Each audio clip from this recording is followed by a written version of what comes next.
You are listening to Hardhouse History with Paul Glazby.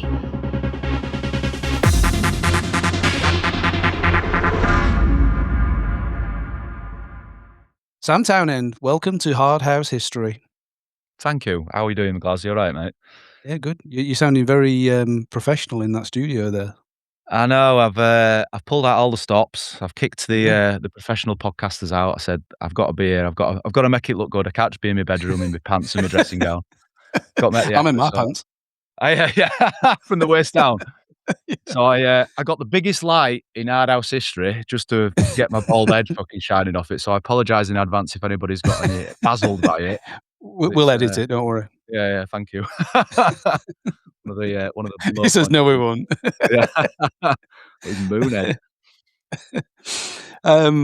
So you, like, from the outside looking in, because I've been on the outside for a long time now, but there's certain people in the scene that I'm not saying don't get the credit they deserve, but that have been like the pillars. Because there's obvious people like the Tidy Boys, that have like people look to as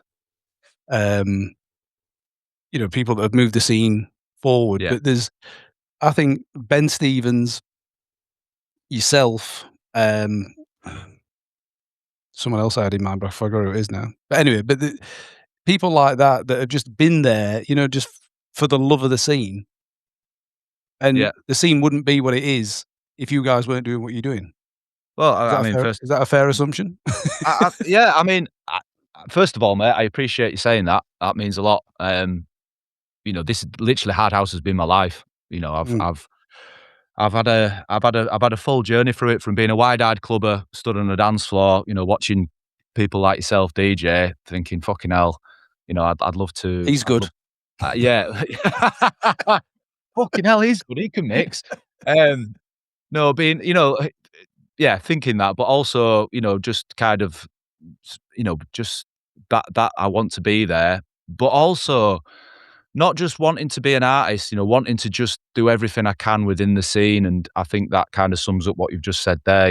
Me and Ben Stevens have been good friends for decades now, and it's just literally our lives, everything from the music to the events to everything in between. And I think I'm very, very lucky in the fact that passion has spurred me, has basically kept me going. And I'm certainly not the best operator within the scene. I'm not the best DJ. I'm not the best producer. I'm not the best event manager. But just from absolutely loving what I do, has kind of kept me in. Now, I've worked for Tidy for 19 years now.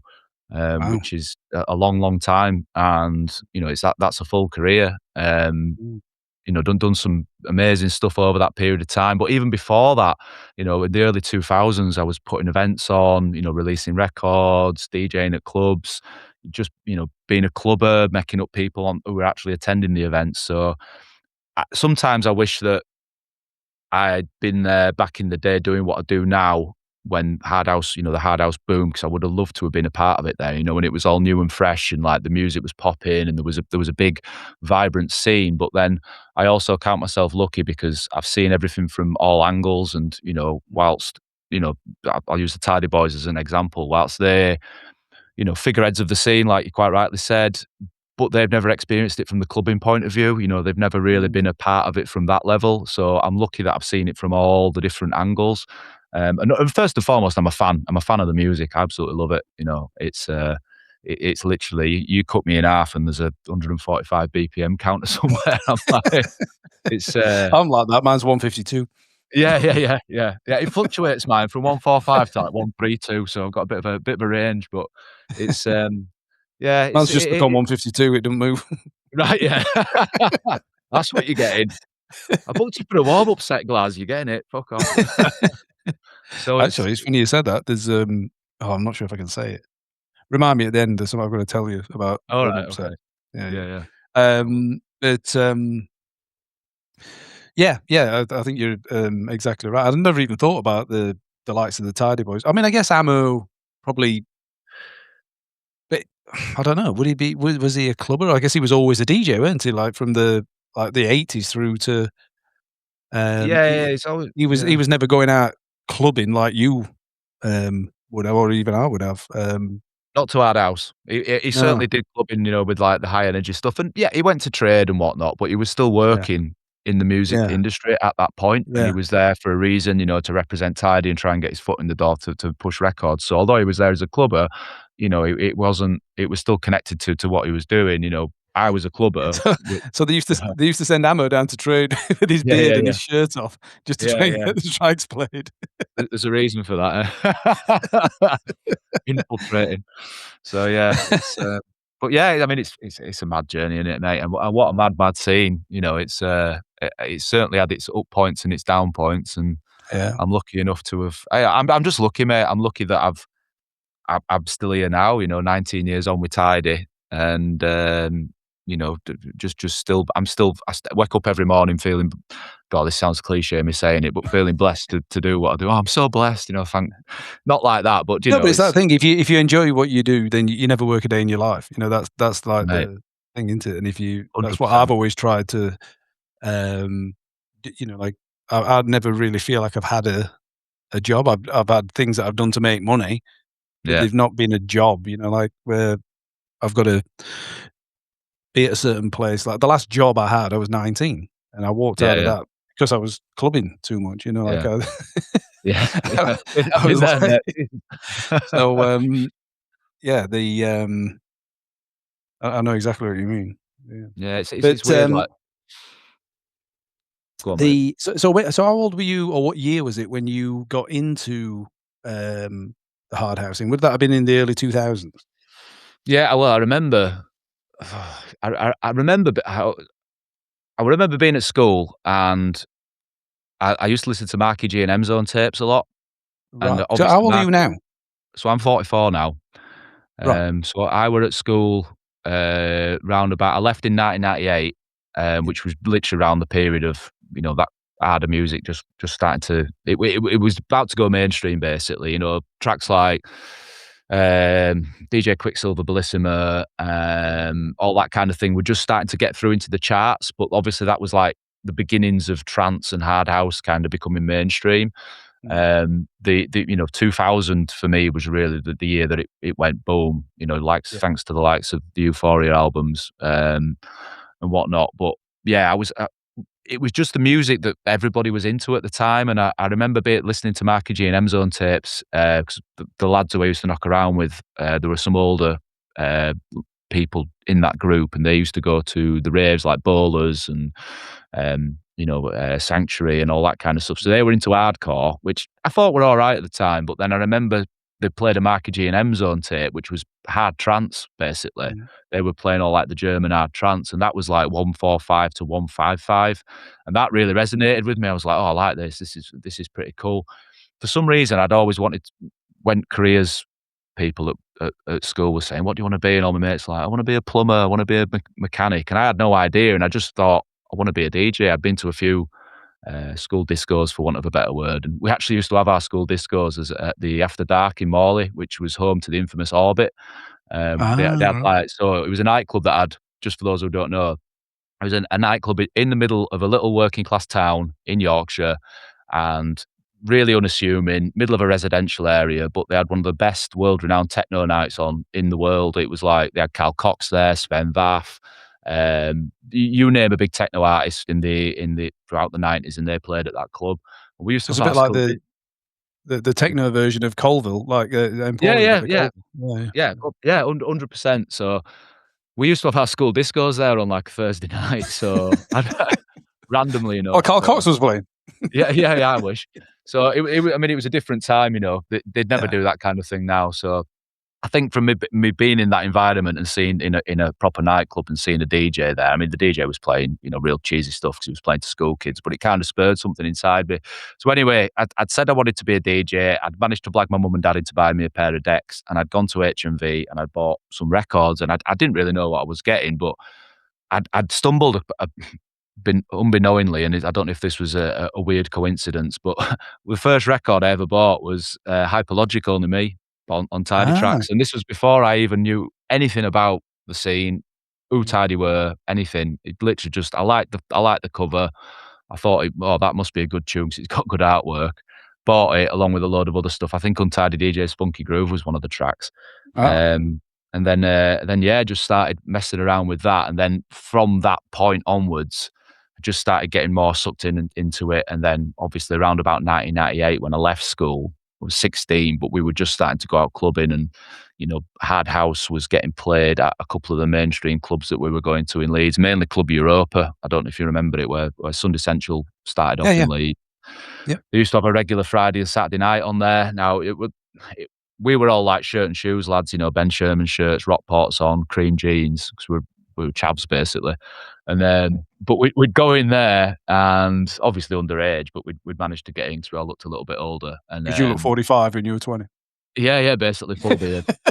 I actually had hair as well, which was which is weird looking back. But yeah, it's managed to blag ourselves into Europa. I mean, looking back, Europa on the Friday and Saturday night, it were a dive, man. Like it were rough. It were really rough. There were a lot of gangs of kids going in there, and saw some pretty bad kickoffs with different people. It was one of them clubs where there were a lot of regular people who went, and every group of people from each different part of Leeds. So you'd have like the Beeston lot and the Aerials lot and the whoever lot, but they had their little section of the club. And if you went in at the wrong time and you thought, oh look, there's a space over there near some seats, and you sat in their seats, then you're in for some trouble. So it was that kind of place. But the DJ, Mark Jewell, or Barry Jewell is his proper name, he played Hardhouse, and he played proper Hardhouse, and that just set something off inside me. I was like, this is what I want to do. This music is amazing.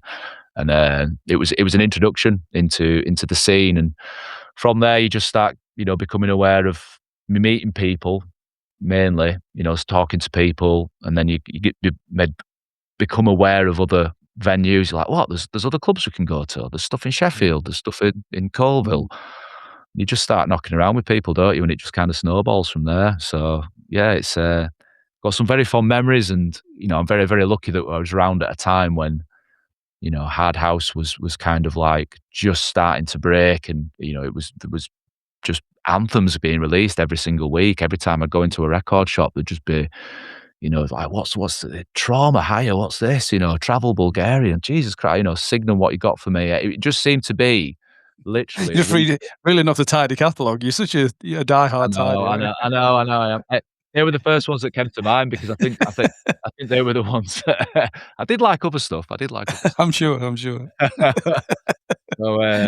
yeah. Is it in your contract at Tidy? You can only talk about Tidy stuff. Yeah, Amo and Andy are stood there, like they're threatening me. All right. It's funny because. Oh, go on. Sorry, go on. No. Go on, mate.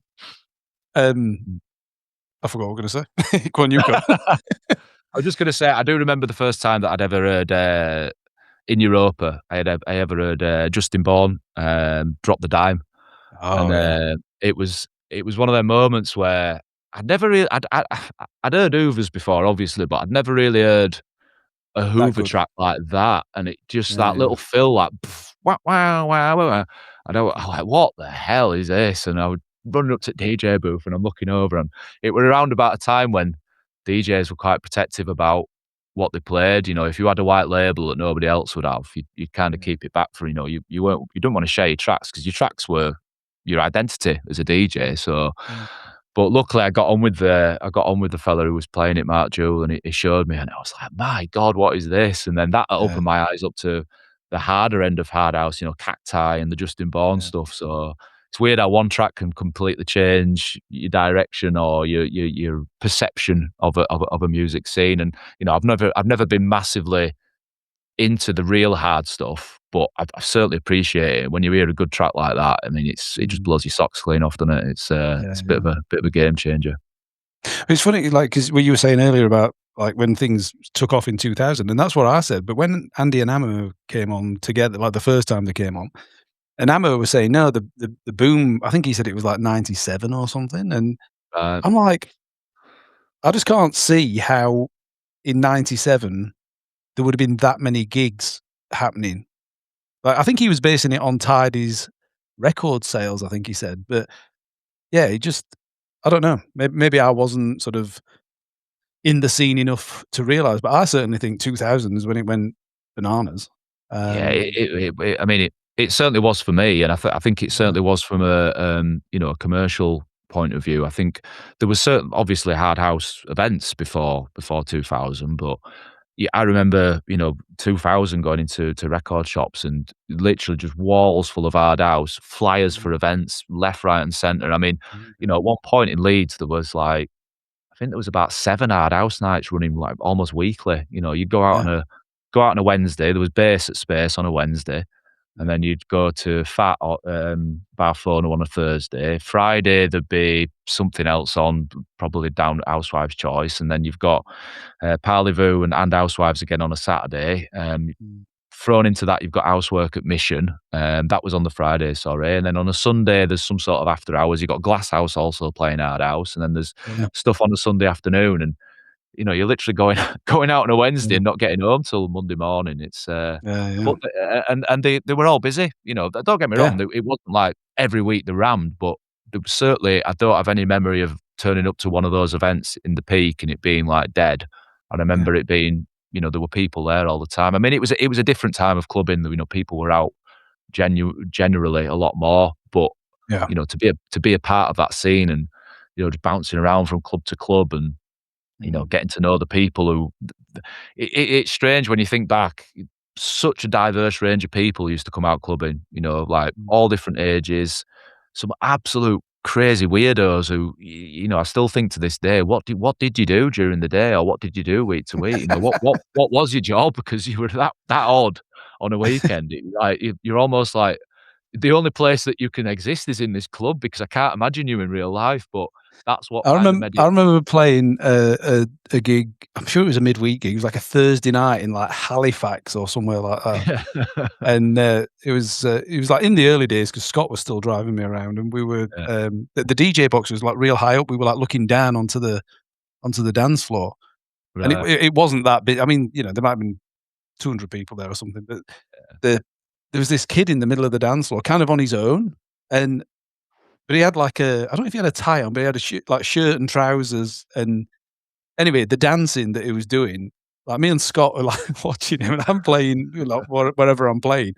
And I said to Scott, "Is this fucker wearing headphones? Because he's not dancing to this." He was just like completely like out of time, like spazzing out on the dance floor.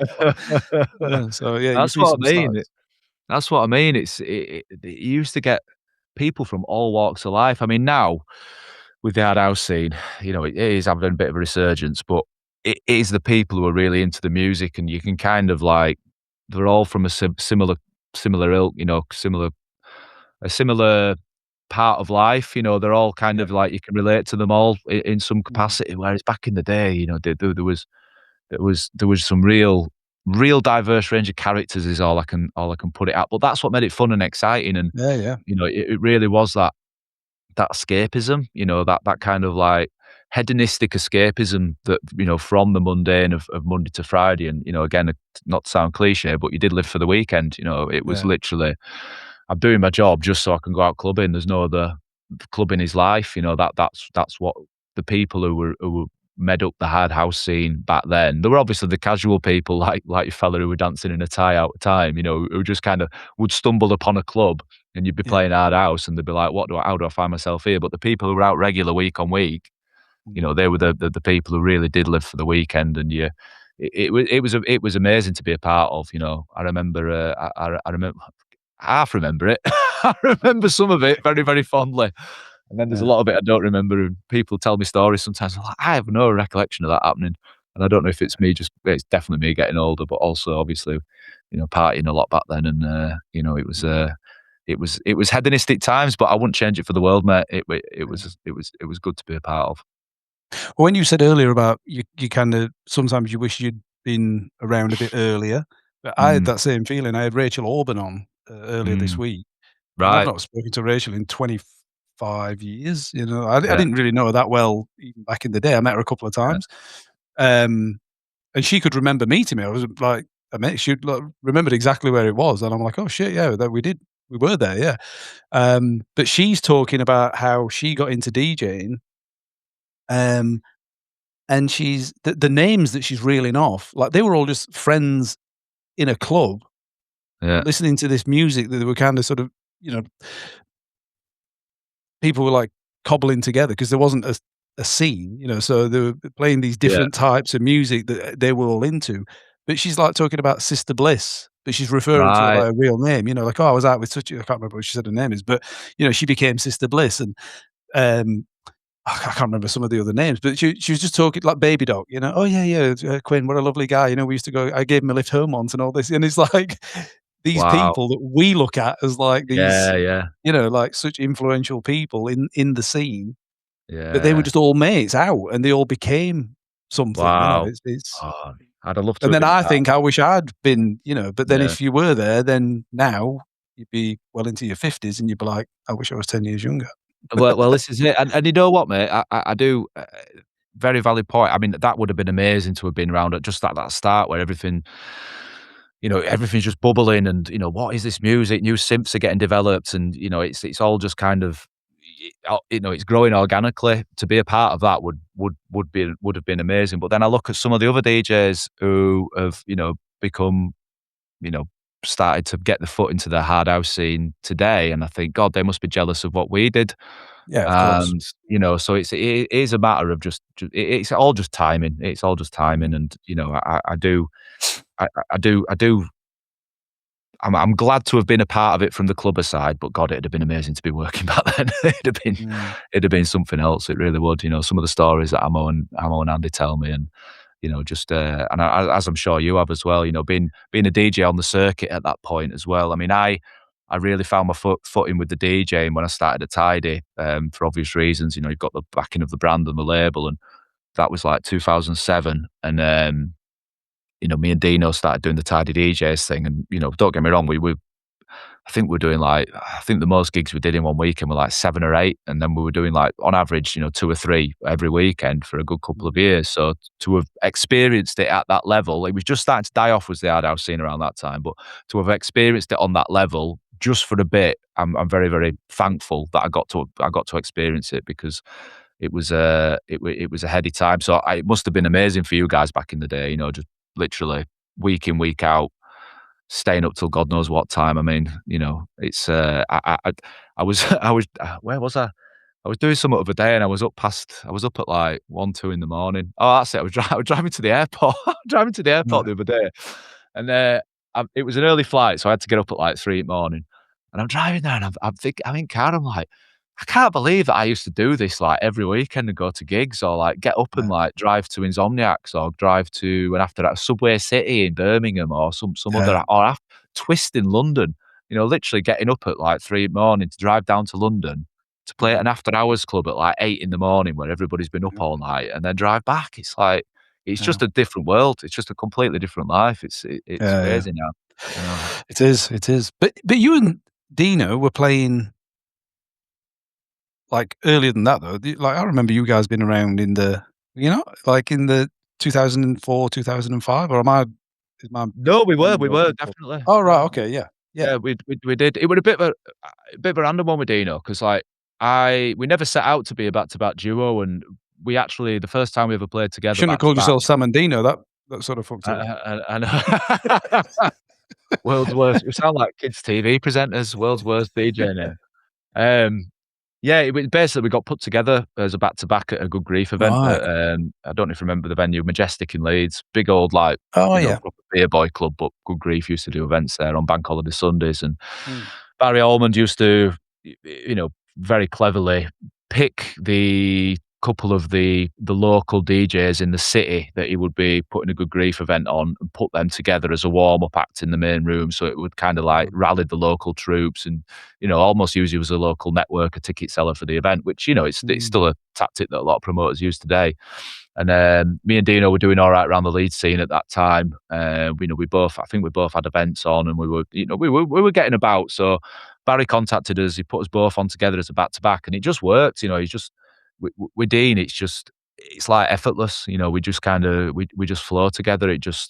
He knows what tune I'm going to put on, and I know what tune he's going to put on, and you know, there's never an argument as to conflict of interested as to where we want the set to go, and it's just kind Mhm. of worked from that point onwards. I mean, he's become my best mate, and we've travelled the world together. Mhm.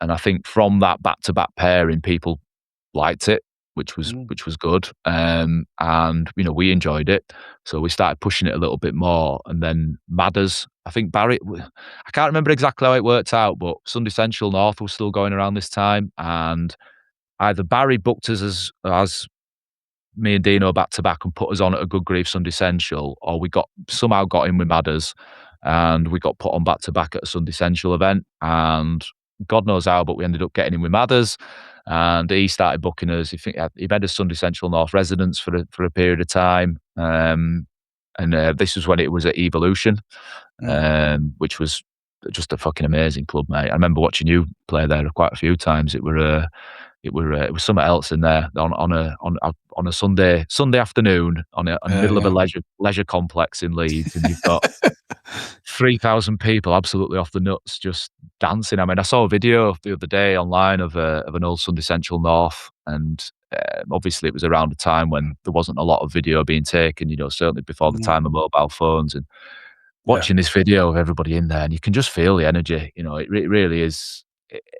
It's quite unbelievable looking at it, because you're so conditioned now to crowds of today, and we're lucky because our crowd has maintained some of that energy from the youth, and the phone thing isn't a big problem with our scene, but also people do still use them, so it does have an effect. And obviously our music is energetic, so there is still a lot more energy in the room, but it's nothing compared to what that used to be.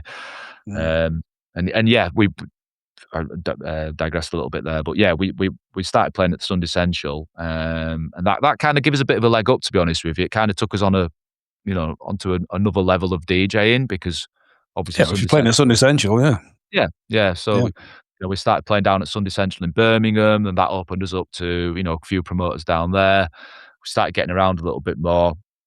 And that's when really we kind of got introduced to Tidy. Our first gig was at, believe it was a Tidy Leeds event. I think Tidy was meant to be doing an après ski party at a new venue in Castleford. It was like a leisure complex, and it got cancelled for whatever reason. They moved it to Stylus, which was a big venue on the Leeds University campus. And we did a Vicious Circle event there. Yeah. Great venue, multi-roomed, and I think that the original plan that they had to be changed slightly because there was additional rooms and they could sell more tickets. So they looked at boosting the lineup, and we got our first ever gig at Tidy through there. I think Kieran Gallagher, if you remember him, Scottish Kieran. Yes. Yeah. He was the event manager at Tidy, and we got to know him through just being about on the scene. Playing at Sundissential. He booked us, went down well, and then we just started, gradually kind of like, as you do, mate. It's that time old saying with the music scene, it's not what you know, it's who you know. And being out in the clubs constantly is the best way of networking and getting to know people and getting your foot in the door. There's nothing better. You can send all the demos off you want in the world. You can put all but it was CDs back then. You can do all that, but unless you know tapes the right people, for me. Yeah, tapes. I mean, that's how old I am. Yeah. I remember doing tapes. Jesus Christ, that is an old thing. But yeah, you do it, wouldn't you? You do your tape, you do your CD, you go through Mixmag or whatever, or the stack of flyers that you'd find the promoters, you'd ring them up, ask them if you could send them a demo, get their address, send them a demo, chase it up, and if they liked it, then you'd hopefully get a gig out of it. But a lot of the time, unless they knew you, unless you'd made the effort to go down there, to go down to that event, wasn't a cat and hell's chance you were going to get on. So it just kind of happened naturally, and there wasn't a point in my time that I can remember anywhere where I was like, right, I'm going to go and get a job at Tidy, or I'm going to go and get in with Tidy. It was just, you obviously wanted to because they were the biggest label and they were the biggest thing back then, but it was certainly just something that kind of happened. And then yeah, fast forward to 2007, and I was working at British Gas, and absolutely hating life. Not life, but just hating that job. I mean, cold calling people, trying to sell them boiler cover. It just, it was pretty demoralising, to say the least. And got out my shift, and I had a voicemail from Russell Pate. Yeah, and Russell, yeah.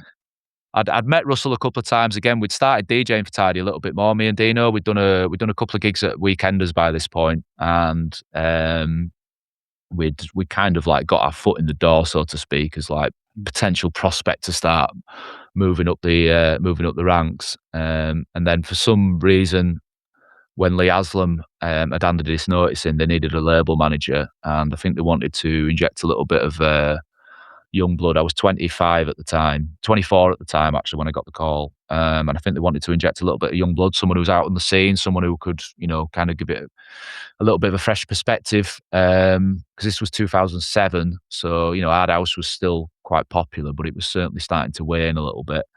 And then as luck would have it, I got the call from Russell asking if I was up for having an interview with him and Andy, and I met up with him and Andy in a Pizza Express in Leeds, and the rest is history, as they say. So started at Tidy and as label manager, taking over Lee Aslam, which was pretty daunting. I'll be honest with you, it was very daunting. Yeah, I'll bet. It was a big step up, because I mean I'd had some experience of running a record label, but only just through some records that I put out myself. I'd run a little independent, I call it a label. It was a label, but it was more like a little venture called Shroom Records. So it was just an outlet for music I'd been making with Alex Calver and a couple of other people. So I had an idea of how things worked, how to get a vinyl pressed, distribution, that kind of thing. But I started at Tidy, and I remember the first day I was there, I thought, right, I'm gonna get the contact list of all the producers and DJs and whatnot, and just send an intro email out to introduce myself, because I bet a lot of people won't know who I am, just to kind of make that first point of contact. And I sent the email, and I thought, oh, that's a good email. Hi, I'm Sam Townend. Just want to let you know that I'm up for listening to your demos. If you want to chat at all, just give us a shout. And I got an email straight away back from John Langford, of all people, saying, "Hi mate, really nice to meet you. Next time you send an email like that, would you mind just putting all the contacts on BCC so you don't share everybody with everybody?" I'd literally got like 100 DJs and put everybody on CC, so everybody on that email had now got the contacts of everybody else. I just thought, fucking hell, what an introduction! They must be thinking, who the fuck is this guy? Bit of a head in the hands moment from a professional point of view. But again, I just, you know what, mate, I a lot of things. If I could go back, I'd do a lot of things different, and I'd do. But hindsight's always a wonderful thing.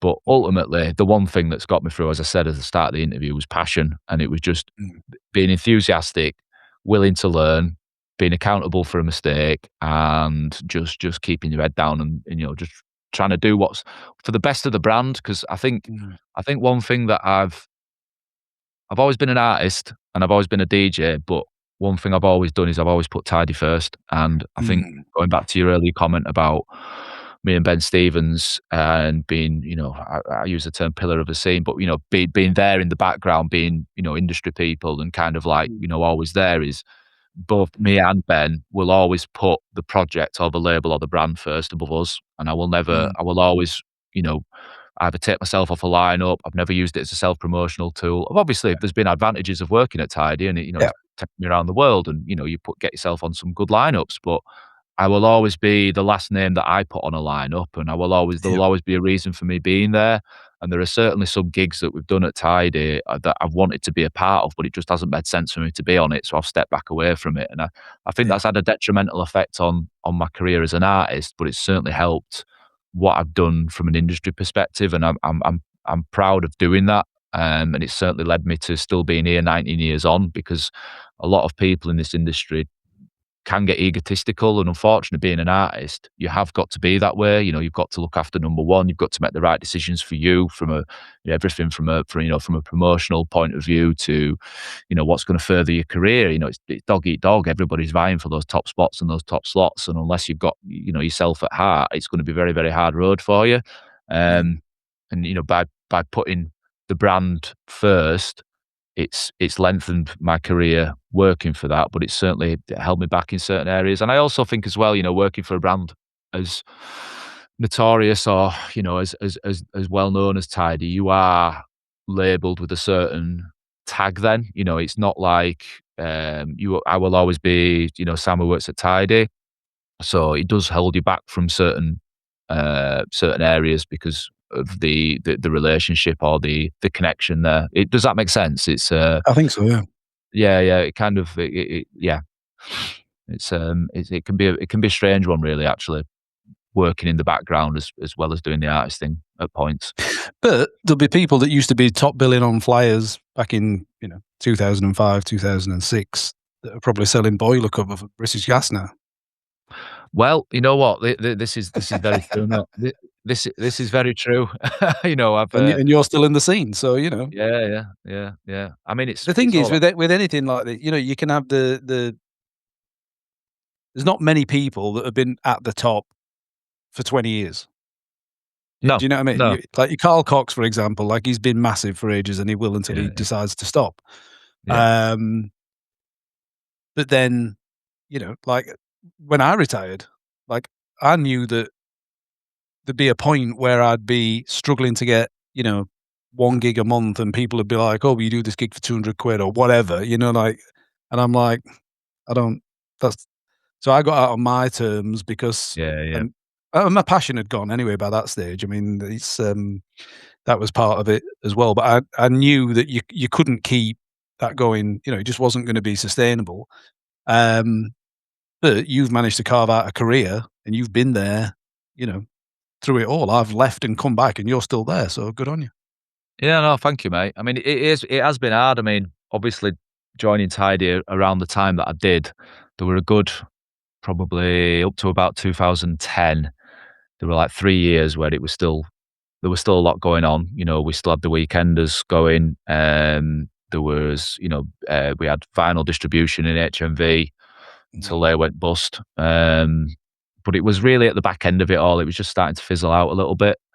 Um, we did some great stuff during that period, and I was the label manager during then. It was very much all about the music for me at that point. I had an understanding of how events worked from doing self promotion, running nights around Leeds and whatnot, but I wasn't really involved in the event side of things until a little bit later on. So 2011 hit. I left Music Factory. So for those who don't know, I bet a lot of people who listen to this podcast do know, but Tidy was a part of Music Factory Entertainment Group. Music Factory Entertainment Group was owned by Andy Pickles' dad, and the Music Factory Entertainment Group was basically like the machine behind Tidy. The Tidy operated from the Music Factory offices, and I'm sure Andy and Amo have gone into much more detail than that in their interview. And it was Tidy was always a part of that machine. I left Music Factory because basically Andy and Amo had left Tidy for political reasons. There was literally me in an office with a telephone getting asked by the board at Music Factory, what's next? And I was like, well, I don't really know, to be honest with you. So hold on. So Yeah, Andy yeah. and Amo left Tidy at some point. Well, yeah, they kind of like parted ways. Basically, there was they'd looked to join forces with a fella called John Davis, who was running Chic festivals and ran the Ibiza projects for a bit, and he'd come in to kind of like the next phase of Tidy. He dangled the carrot with Andy and Amo about taking Tidy to the next level. He had quite a lot of connections with big festivals. He was running the big reunion events at Butlins. He was kind of like he was a good, on the face of it, he was a good partner to saddle with. Now there'd been like a takeover or a bid to kind of sell Tidy to John Davis, and the Tidy boys were a part of that. And for whatever reason, it all fell sour, and it basically meant that the Tidy boys had parted ways with the Music Factory and the Tidy as a brand. So I don't know if you remember there was a big Magna event that we did in 2000, and it was called Magna the Homecoming. I can't remember the exact year, and it was a weird one because it was Magna the Homecoming, but it was the first Tidy event that we'd ever done without the Tidy boys on it. And it was Garbo. Garbo had been brought in from Storm fame. He'd been brought in by Music Factory to run the events for Tidy, and that was his like big kind of like welcome gig, for want of a better word. And the gig was a success. You know, there was still a couple of thousand people there, but it was a real struggle. Like, what's the angle? You know, where we're leading with this, where we're going. You know, Tidy Boys aren't there. It's odd. You know, Tidy is the Tidy Boys. You know, it just didn't really feel right and didn't really work. And after the perceived success of that event, you know, it was well attended. Music Factory then said, right, we need to put another one on, get it on sale straight away. But it was starting to show the brand was starting to struggle without Andy Namo there, basically. And there was me, Garbo, and a couple of other Sarah Gledall, if you remember her. A Sarah, couple yeah. of other, Yep. yeah, there was a couple of other people who were still working at Tidy at that point, but we were a bit disillusioned, to be honest with you, because you know we were kind of still passionate and enthused about doing stuff, but it left a bit of a weird taste in everybody's mouths, not doing it with the boys because you know they are Tidy, as I keep saying. So So were they it still kind doing Tidy Boys gigs, but just not like I'm trying to even work out the dynamic because someone was telling me, yeah, sorry to sort of jump in, but someone was telling me that there was a spin-off label called Ideal, was it? yeah. So basically, that Ideal came a little bit later on. So Right. this was around this story kind of leads to Ideal. So this was around 2010, 2011. It didn't work without Andy and Amo, and they were still DJing as the Tidy Boys, and it was just like a weird kind of like almost split. And Yeah. you know, Andy and Amo were off doing their own thing. They had other interests. Andy was doing his U Explore stuff. Amo was doing some creative work. He was still doing some work with John Davis. I think the Atomic Weekenders were born around that time with John Davis at the forefront So of right, them. okay, I remember that. Yeah, yeah. Yeah, Yeah. yeah. So they were there to replace the now kind of like not defunct, but you know, Tidy Weekenders have been put on the back burner for a bit. And then it just got to a point where slowly and surely everybody kind of left Tidy, and I was just left there really. And I thought, you know, this is the music was at a point. I don't know if you remember back around 2010, 2011. The music was at a point where um, it wasn't really going anywhere. You know, it was like the originality of Hardhouse had gone, and you know, I was one of these people, so I held my hands up. But we were trying to kind of like push it commercially again, but using, you know, trying to mimic what was big at the time. And it was like what was big at the time was all the EDM stuff, and it was like we were trying to kind of like use a harder version of EDM. It just didn't really work. Everybody was a bit lost, really. Must You have know, been something in the air because the stuff I made around then was fucking shit as well. yeah, it was a weird time. You know what it was? I think we'd done everything. You know what I mean? It's like you are, like it or not, when you're working within a musical genre, you are working within a restriction because there's certain boxes that need to be ticked to make it that style of music. And Mm. you can try all you want to try and break that mold, and there are certain different iterations of a sound that you can come up with, but ultimately it has to have a certain few fundamental sounds to be able to call it this. Well, actually, this is something I was thinking about earlier on when you were saying about when you went to that club and the guy was playing the Drop the dime.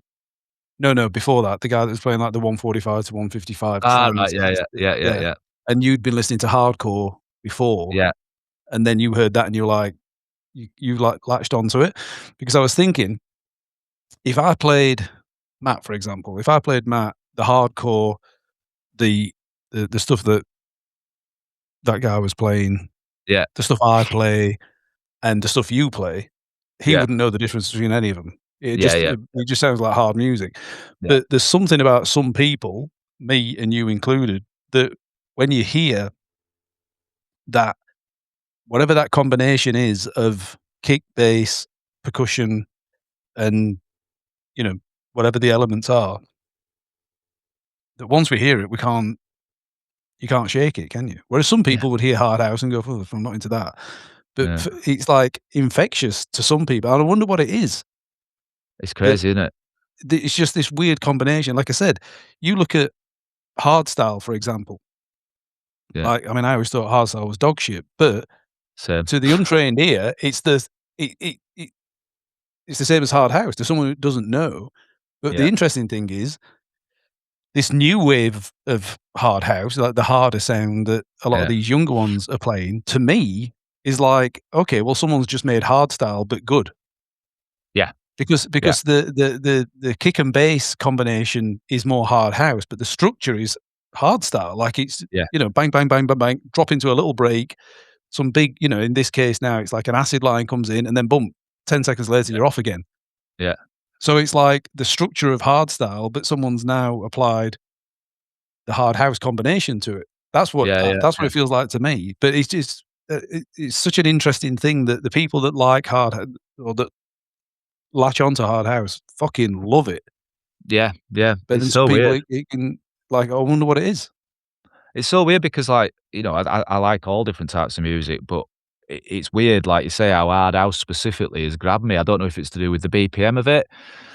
Is it that combination of, melody, bass line, and percussion? Is it that Yep. specific unique combination? Because I listen to a lot of dance music. I hate hardstyle, but it's, fundamentally the same. It's a similar BPM range, similar noises.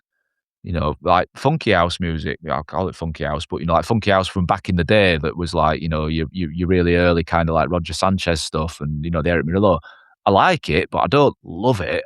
It don't make me go, fucking hell, I'm not like, I don't get that feeling. I don't get like hairs on the back of my arm standing up. Whereas Mm. I have literally been stood in a record shop or listening to a track for the first time on the headphones, and I'm like, my God, what is this? It literally it gets in you. It's weird. Mm. It kind of like grabs hold of a little bit of your soul, and I honestly don't know what it is.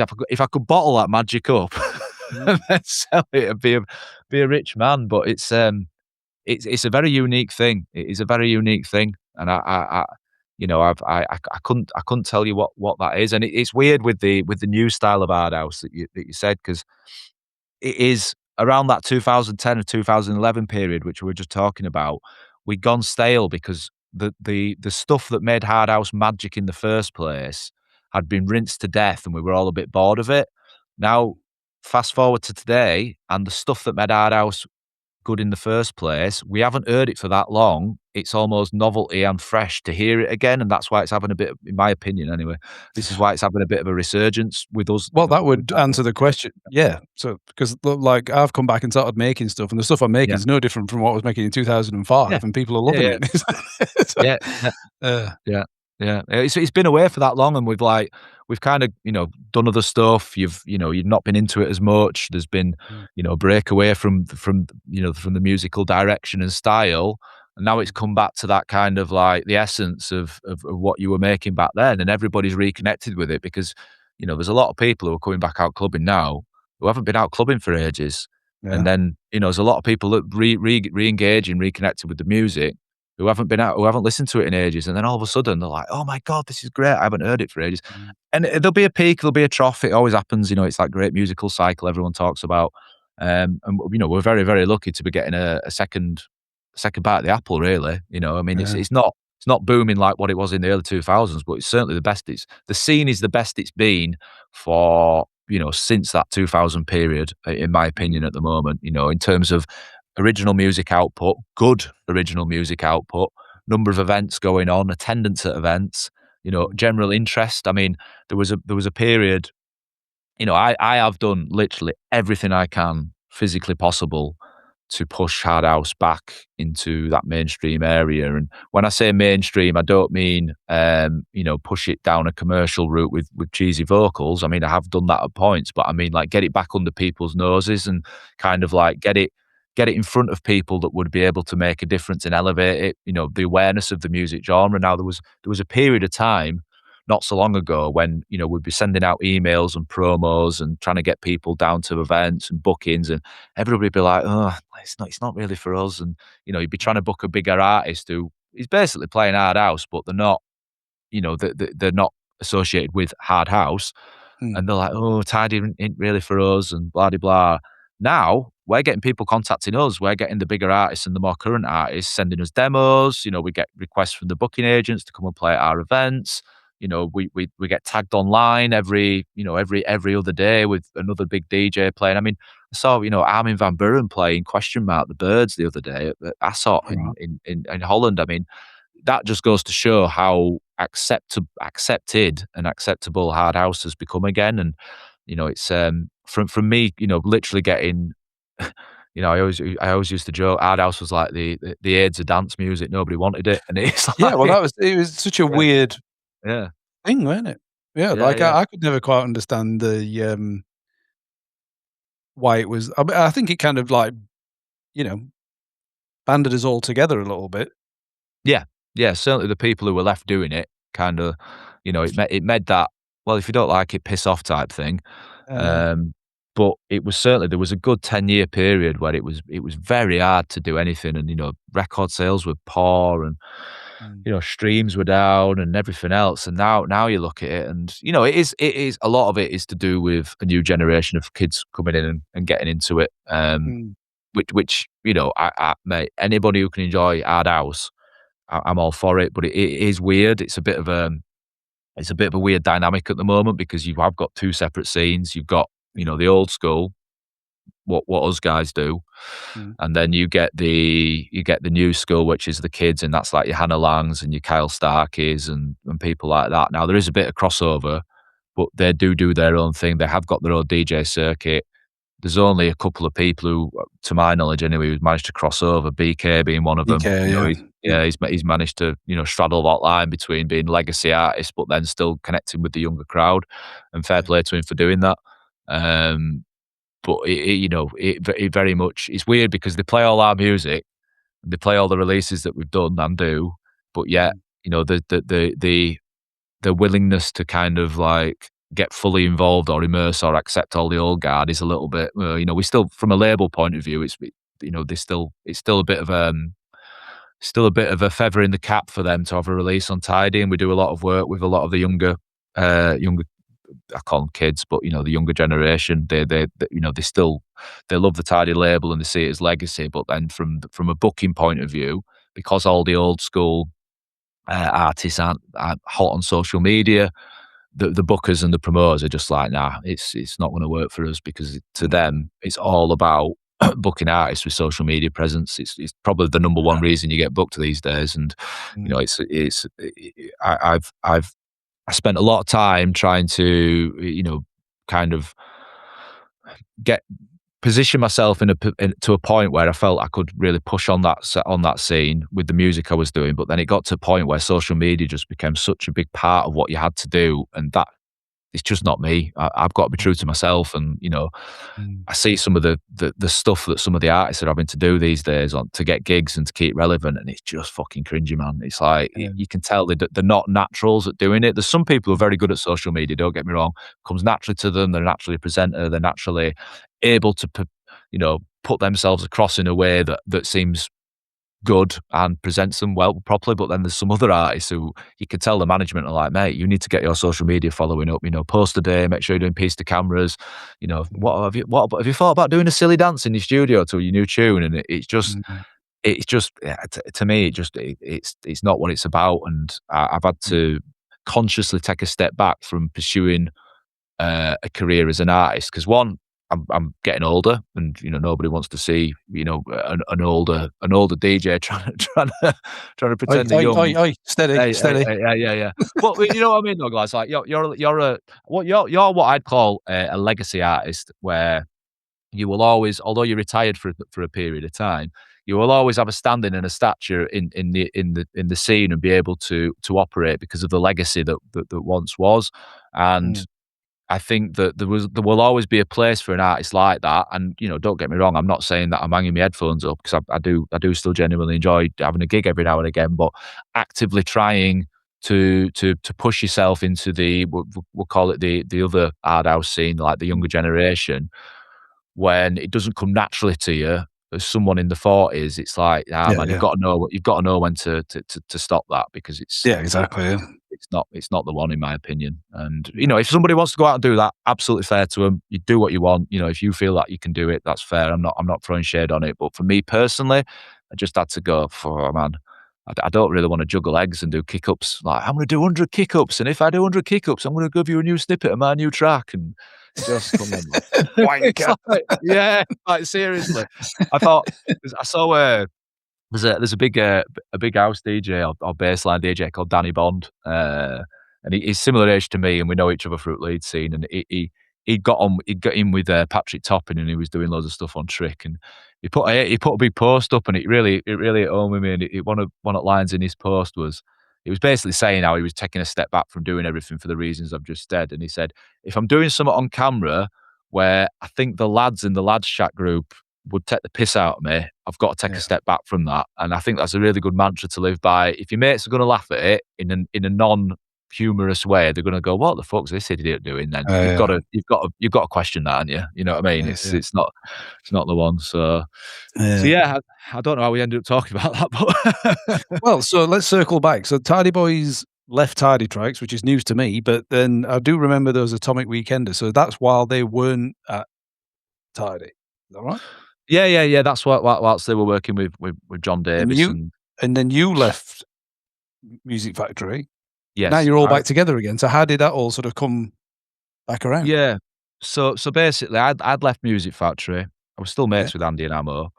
Yeah. I started doing freelance label management. So I was working with Phil York. We'd set up a company called Total Music, and we were doing label management we were doing it for Andy Whitby at Awesome. We were doing it for Alex Kidd. We were doing it for the Organ Donors. We were doing it for, fucking hell, Lisa Lashes with Lashed. We were doing it for, basically, everybody had their own label at that time. It was really the start of like the digital music revolution, really. The transition had gone from physical consumption of music, i.e. records, CDs, to digital downloads.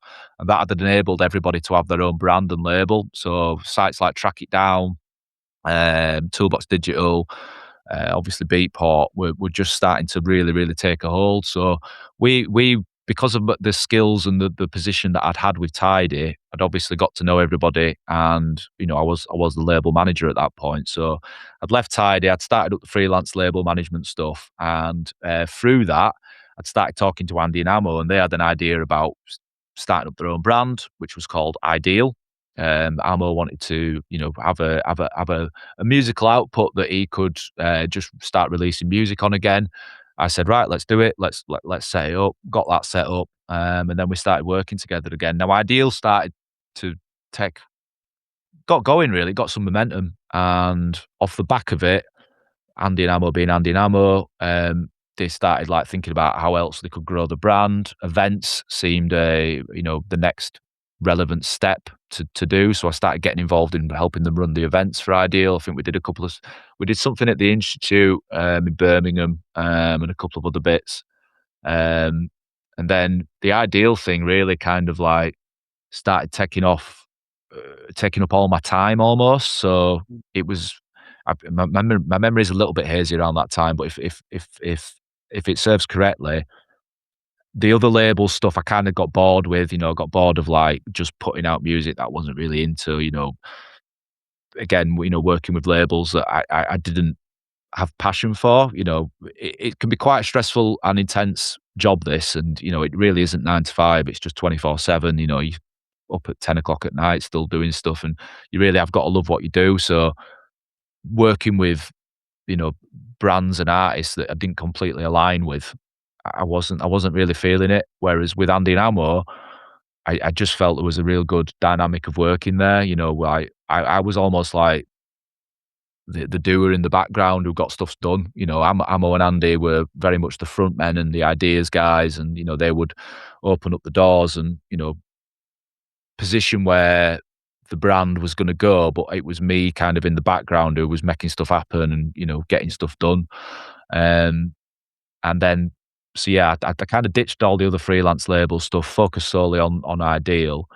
And it was around that time they had the idea of doing the Ideal Weekender. They thought there was a gap in the market. If I remember rightly, there was some sort of yeah, because Tidy weren't doing it anymore.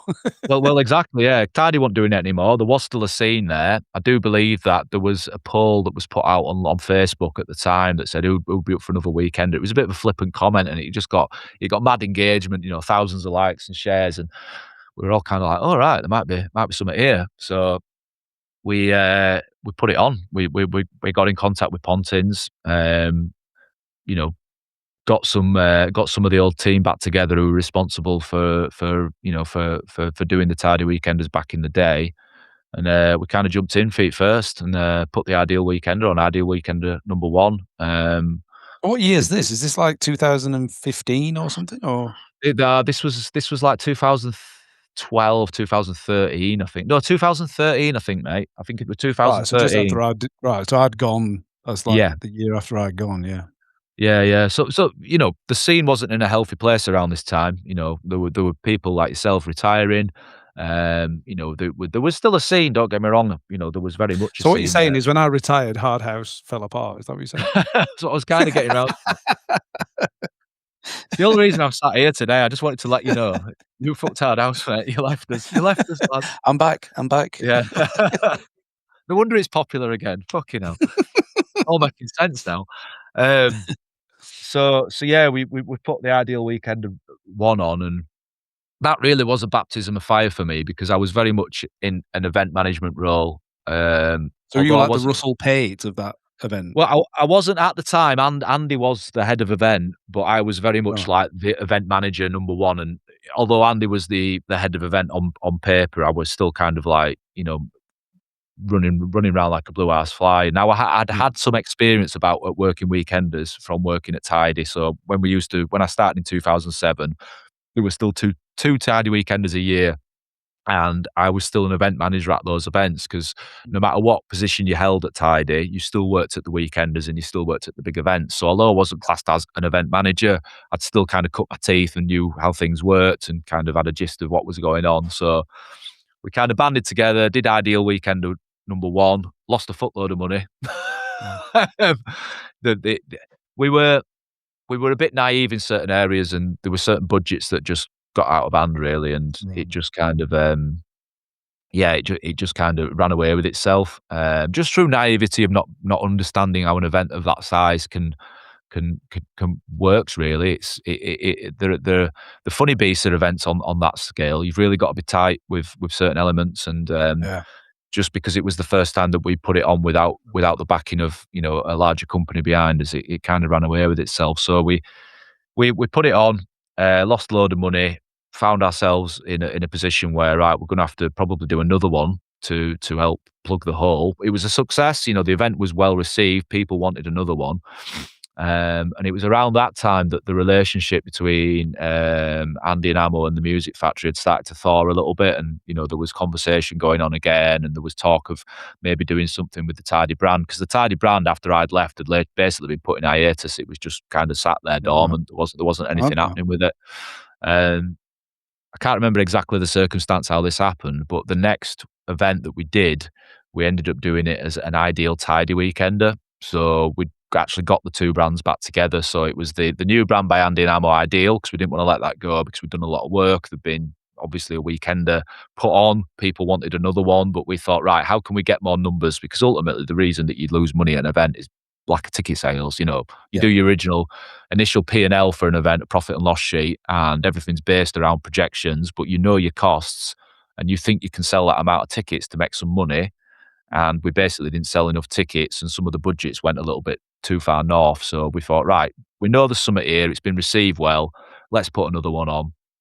Did the Ideal Tidy Weekender, which was the two brands together, bringing back the Tidy Weekender, from the dead, so to speak. And yeah, it worked pretty well. Now, that was the first ever event that I was classed as head of event.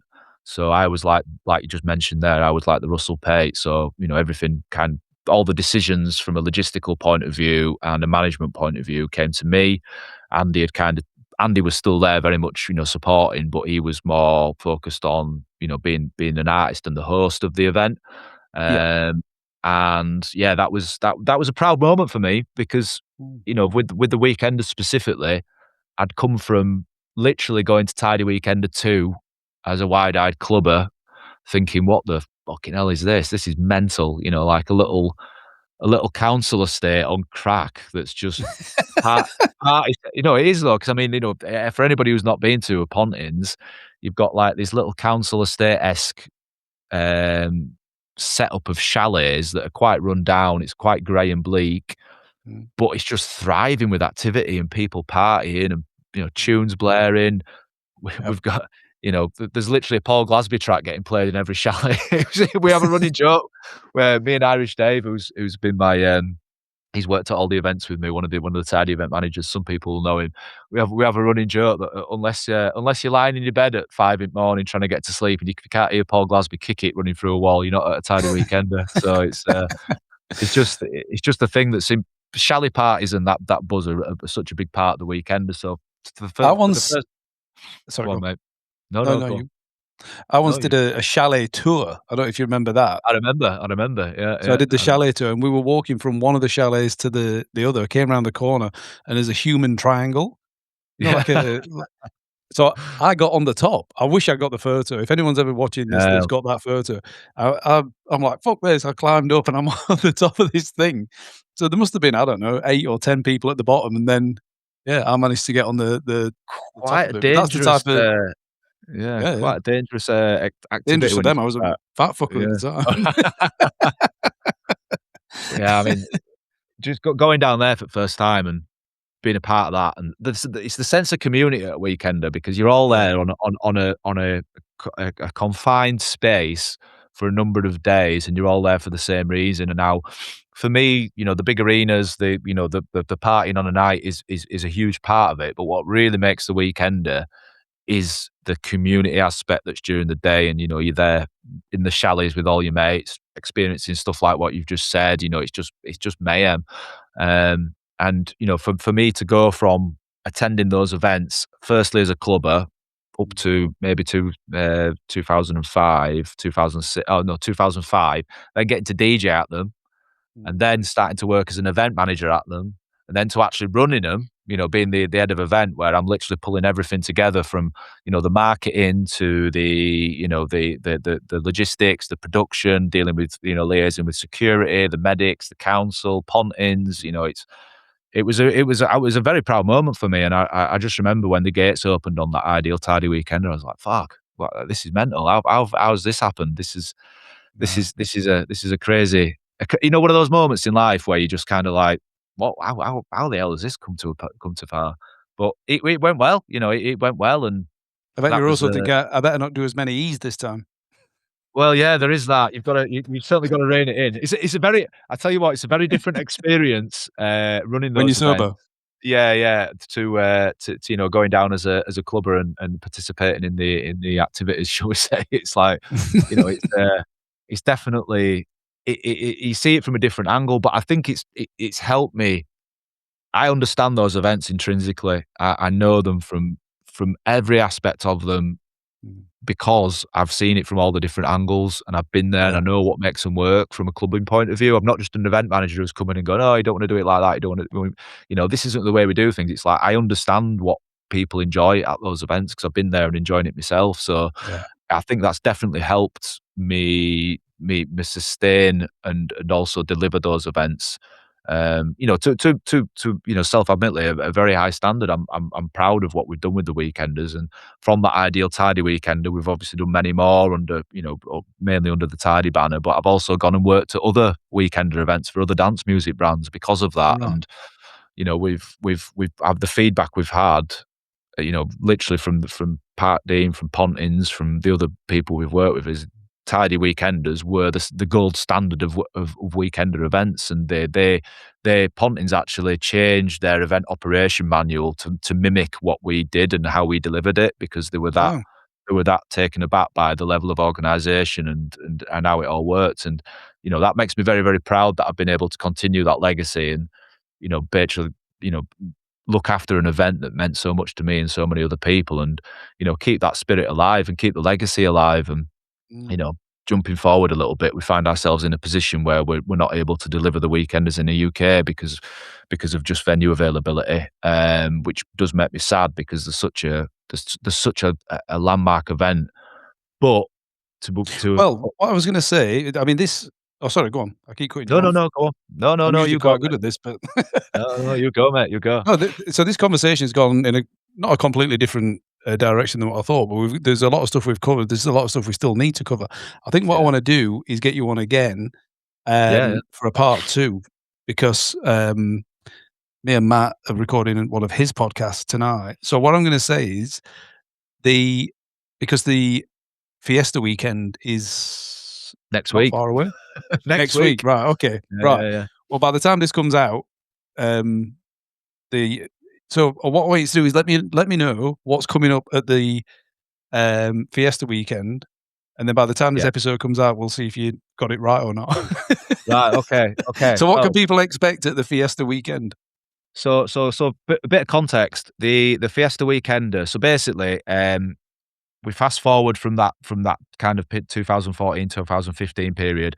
We started doing the Tidy Weekenders again at Pontins. We did one very, very successful weekender. Then COVID hit, and then we got our feet taken from underneath us. We managed to deliver another one. We did another one, and then Pontins went bust.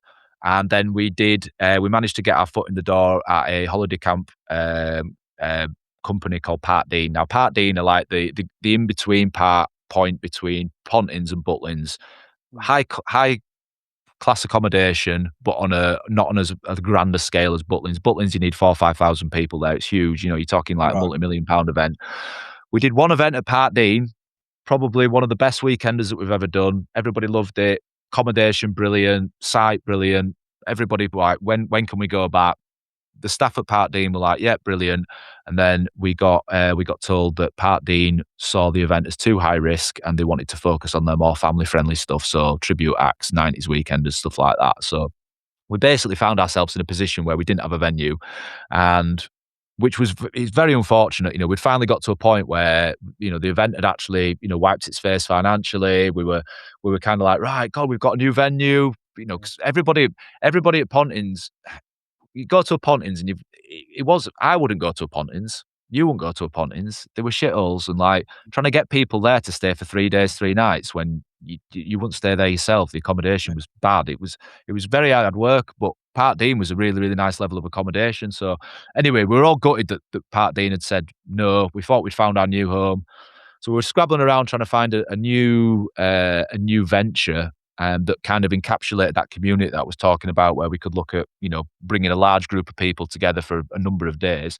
And we reached out to a guy called Kirk Field, who is the brains behind Snowbombing, the Ecstatic in Ibiza, numerous clubbing package holidays. And we said, right, we want to try and do a Tidy Weekender abroad.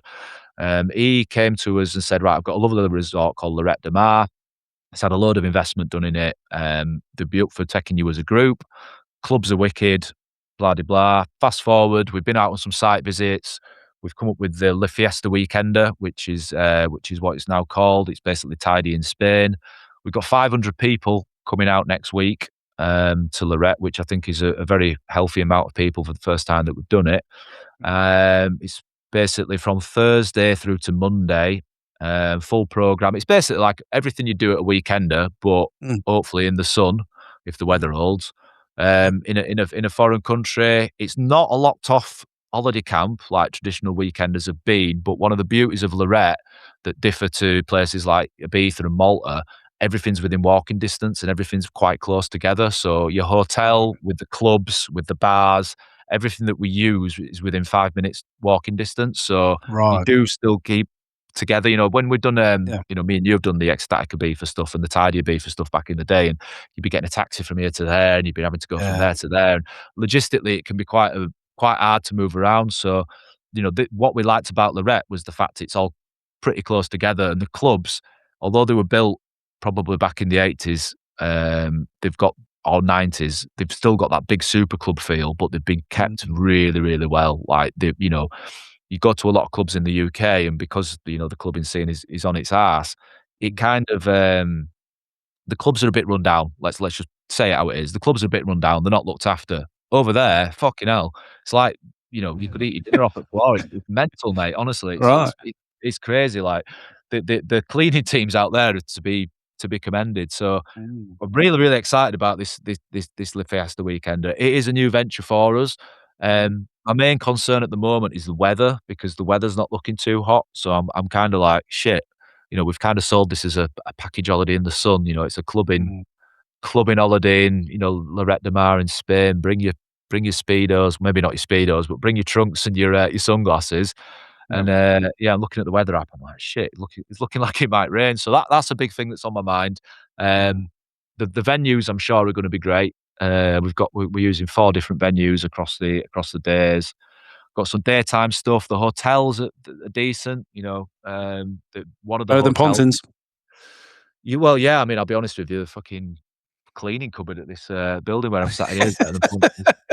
The bin storage is better than Pontins. So yeah, it's gonna be good. It's gonna be a new adventure, and hopefully, it's gonna set out a new direction for us to be able to Mm. start delivering weekender style events. So, Or maybe you the could do only one in Australia, Tidy Australia. mate, if you know a promoter out there, or if you know Steve venues that Hill. would take Steve us, Hill's yeah, here. yeah, yeah, yeah, Yeah. yeah. Well, I mean, I'd love to do it. We do get calls to do it in Australia quite a lot, to be honest with you, mate. So, I always thought about doing VC on the because where I live, the Gold Coast, I do like the yeah, GC, like VC on the GC. do it, mate, do it. I don't think there's enough people know. What's the But, scene like over there? What's the scene like over there? Is it there's obviously there's not stuff going really. on, and we Yeah, I no? mean, there's the odd event. I'm playing in, Yeah, Brisbane, in August, and right, there'll be a few hundred people there, and yeah, when people are there, yeah, it's great, um but yeah, there's not a scene. It's not right, like yeah, you won't be able to play regular gigs and stuff. yeah, yeah, yeah, But so when let's get another date booked in for soon. yeah, yeah, Get yeah, the definitely. weekender, come back Yeah, on, book that yeah, studio again because I like how yeah, yeah, professional you look, and we'll yeah, fill in well, the gaps from 2014 up to, yeah. and then you can let us know how the Fiesta weekend went. That'll be a good point. I'd enjoy that. I'll give it a few days to after when I've got back, so I'll Of just be course. sat here with dead behind my eyes otherwise. But Yeah. yeah, I mean, it's weird, isn't it? When you start talking about everything you've done, you you go off on a bit of a tangent. You're like, shit, Yeah. there's a lot to talk about. But I mean, there's some of the best events we've done are between that 2014 and present period, and Uh, some of the best stories I've got are from around that time. So I'd love to come back on and chat more with you about it, mate. Thank you. Make some notes, mate. Make some notes. Yeah, I will. I will. All good. Sam, you're a legend. Thank you. I really appreciate it, I'll, mate. but yeah, good luck next week, and, Yeah. yeah, we'll definitely get a date booked in, not long after you get back, and, we'll do a part 2. Yeah, that'd be brilliant. Thank you, mate. Cheers, Glas. Thanks, mate. You take care. Cheers. Cheers, You pal. too, mate. Bye.